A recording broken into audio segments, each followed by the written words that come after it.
Udara di sekitar pabrik itu selalu terasa berat, pengap, dan berbau karat bercampur aroma lembab yang membusuk. Bangunan raksasa dari batu bata kusam itu menjulang angker di hadapanku. Jendela-jendela pecah seperti mata kosong yang menatap langit mendung. Lumut tebal merambati dinding-dindingnya yang retak, dan gerbang besi berkarat selalu mengerang memilukan setiap kali kudorong. Di sanalah, di sudut kota yang terlupakan ini, aku, Afrizal, menaruh harapan terakhirku. Lulus SMK tanpa ijazah yang bisa kutebus karena tunggakan biaya pekerjaan kuli bangunan tak memberiku kepastian. Tawaran kerja sebagai buruh serabutan di pabrik bobrok ini, sekumuh apapun itu, terasa seperti satu-satunya jalan keluar dari lilitan kemiskinan. Langkah pertamaku menembus gerbang itu terasa seperti melintasi ambang batas dunia lain. Di dalamnya, debu tebal menyelimuti setiap jengkal, menutupi mesin-mesin raksasa yang kini diam membisu di balik terpal lusuh. Kabel-kabel telanjang menjuntai dari langit-langit, dan air menetes dari pipa-pipa berkarat, menciptakan genangan kecil di lantai beton yang retak. Cahaya matahari hanya mampu menyusup lewat lubang-lubang di atap seng yang melengkung, menciptakan bayangan-bayangan aneh yang menari-nari di dinding, seolah ada entitas tak terlihat yang bergerak. Mandor, seorang pria paruh baya dengan raut wajah keras dan jenggot tipis, menyambutku tanpa senyum. Kamu bagian bersih-bersih dan angkat barang. Ikuti saja si Jono. Jangan macam-macam di sini, paham? Nadanya dingin, syarat peringatan yang tersirat.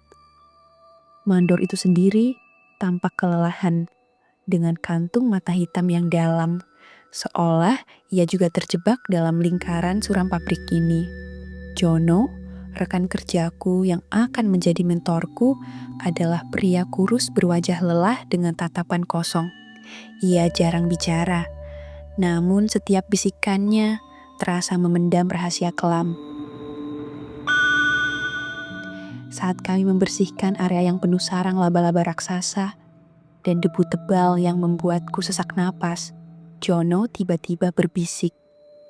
Kamu anak baru ya?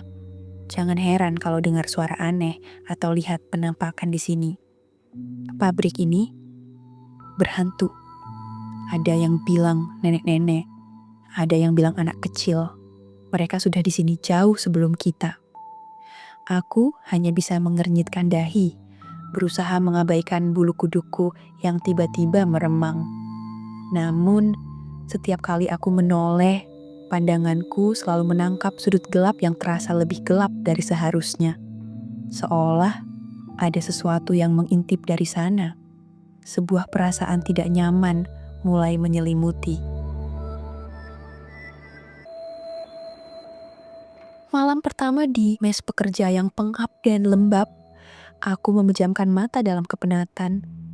Namun, istirahat tak kunjung datang. Mimpi buruk segera mencengkeramku. Dalam mimpi yang terasa begitu nyata, aku terperangkap di dalam kegelapan pekat pabrik. Suara derit mesin samar-samar terdengar dari kejauhan, diiringi lolongan angin yang menembus celah-celah dinding.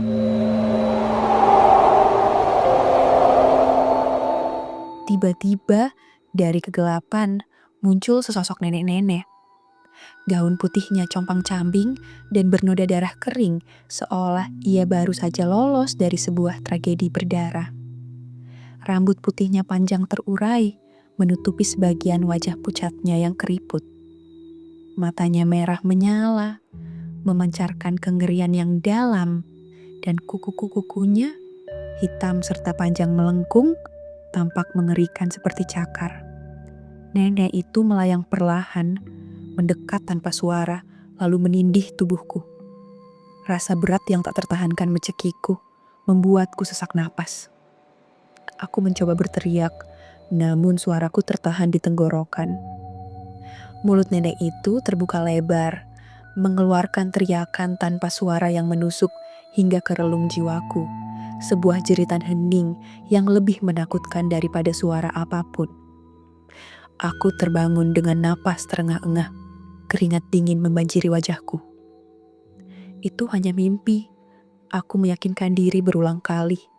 Namun kengeriannya begitu nyata hingga aku tak bisa lagi memejamkan mata.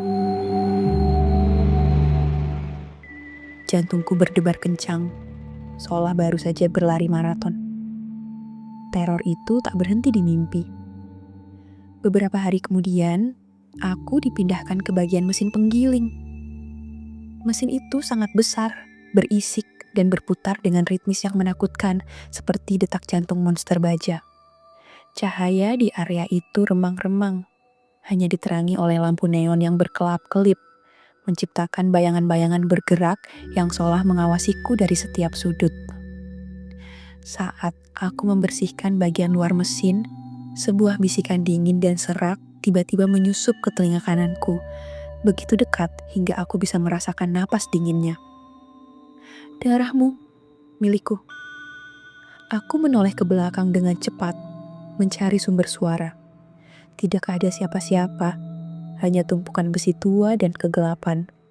Aku mencoba mengabaikannya, berpikir itu hanya halusinasiku karena terlalu lelah dan kurang tidur. Namun, bisikan itu datang lagi. Kali ini lebih jelas, lebih mendesak, dan terdengar seperti perintah yang tak bisa kutolak. Masukkan tanganmu ke dalam sekarang.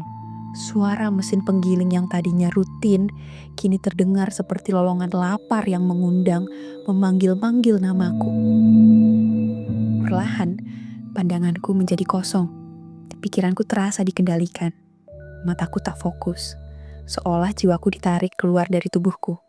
Sebuah kekuatan tak kasat mata seolah mengendalikan diriku. Tangan kananku seolah memiliki kehendak sendiri, bergerak perlahan namun pasti mendekati celah mesin penggiling yang masih berputar. Aku mencoba melawan. Ada jeritan keputusasaan dalam hatiku, namun tubuhku tak patuh, seperti boneka yang ditarik benang gaib.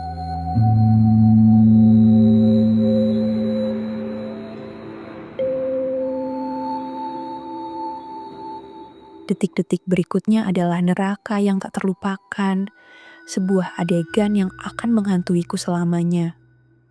Tangan kananku terseret masuk ke dalam mesin. Rasa sakit yang luar biasa menusuk seluruh tubuhku, merambat hingga ke ubun-ubun. Aku merasakan tulang-tulangnya remuk, mendengar suara gemeretak mengerikan yang bercampur dengan teriakanku sendiri yang tercekik.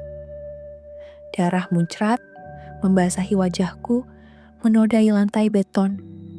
Mesin itu tiba-tiba berhenti total dengan suara benturan keras, menciptakan keheningan yang membekakkan telinga, hanya menyisakan suara tetesan darah yang jatuh ke lantai. Aku roboh, tubuhku kejang-kejang, memegangi lenganku yang kini hampa. Saat pandanganku mulai kabur, aku melihat sosok nenek-nenek itu di sudut ruangan, berdiri tegak, dengan senyum sinis dan girang di wajahnya yang pucat, seolah merayakan kemenangannya. Lalu, sosok itu menghilang perlahan, ditelan kegelapan pabrik. Aku dilarikan ke rumah sakit dalam keadaan kritis. Aku selamat, namun harus menerima kenyataan pahit. Tangan kananku hilang selamanya. Depresi melanda aku seperti badai. Aku merasa hancur, tidak berguna, dan dihantui oleh bayang-bayang nenek-nenek itu. Setiap kali memejamkan mata, aku melihat senyum mengerikan itu, mendengar bisikan yang menyuruhku melompat dari gedung, mengakhiri penderitaanku. Orang tuaku, dengan mata sembab dan hati hancur, memberiku dukungan penuh, membujukku untuk kuat. Namun, luka di jiwaku terlalu dalam. Aku bahkan sempat ingin menyerah, mengakhiri hidupku yang terasa tak berarti. Namun, di tengah kegelapan yang mendalam itu, secercah cahaya muncul. Seorang ustaz datang menjengukku. Dengan lembut, menasihatiku untuk ikhlas menerima takdir, untuk berdamai dengan keadaan, bercerita tentang keikhlasan dan kekuatan batin, tentang bagaimana setiap cobaan adalah ujian untuk meningkatkan derajat seseorang. Perlahan, seiring waktu, kata-kata itu menumbuhkan benih kekuatan dalam diriku. Aku mulai beradaptasi dengan kondisi baruku, belajar untuk lebih sabar dan ikhlas. Proses rehabilitasi fisik memang sulit, namun perjuangan terbesarku adalah menyembuhkan jiwaku yang koyak. Aku mulai melihat dunia dari sudut pandang yang berbeda, mensyukuri setiap napas yang masih bisa kuhirup. Tapi teror di pabrik itu tidak pernah berakhir. Jono dan para pekerja shift malam masih sering melihat penampakan nenek-nenek itu, terkadang ditemani sosok anak kecil di area mesin penggiling, tempat aku kehilangan tanganku. Mereka berbicara tentang sejarah pabrik yang kelam, tentang gubuk kecil yang dulu berdiri di lokasi itu, tempat seorang nenek dan cucunya tewas dalam kebakaran misterius puluhan tahun lalu. Sebuah insiden yang tak pernah terungkap. Konon, arwah nenek-nenek dan cucunya masih berkeliaran, terperangkap di antara mesin-mesin tua itu, mencari teman di kegelapan abadi atau mungkin membalas dendam atas sesuatu yang terjadi di masa lalu. Kini, aku telah kembali menjalani hidupku meski dengan satu tangan dan bekas luka yang tak terlihat. Aku bekerja di tempat lain, di mana cahaya matahari bisa masuk bebas dan tawa karyawan terdengar nyaring. Aku telah menemukan kedamaian, namun kenangan akan bisikan itu tak pernah sepenuhnya hilang. Aku tahu, di sudut kota yang terlupakan itu, pabrik tua yang angker tetap berdiri kokoh, menyimpan cerita kelam yang belum usai. Dan siapa tahu, mereka mungkin sedang mengawasiku sekarang, menunggu korban berikutnya. Atau mungkin sebuah panggilan telepon dari nomor tak dikenal di tengah malam sunyi.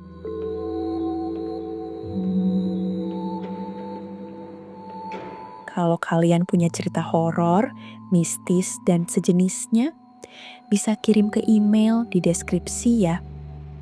Terima kasih sudah mengunjungi channel ini. Semoga hidup kalian menyenangkan.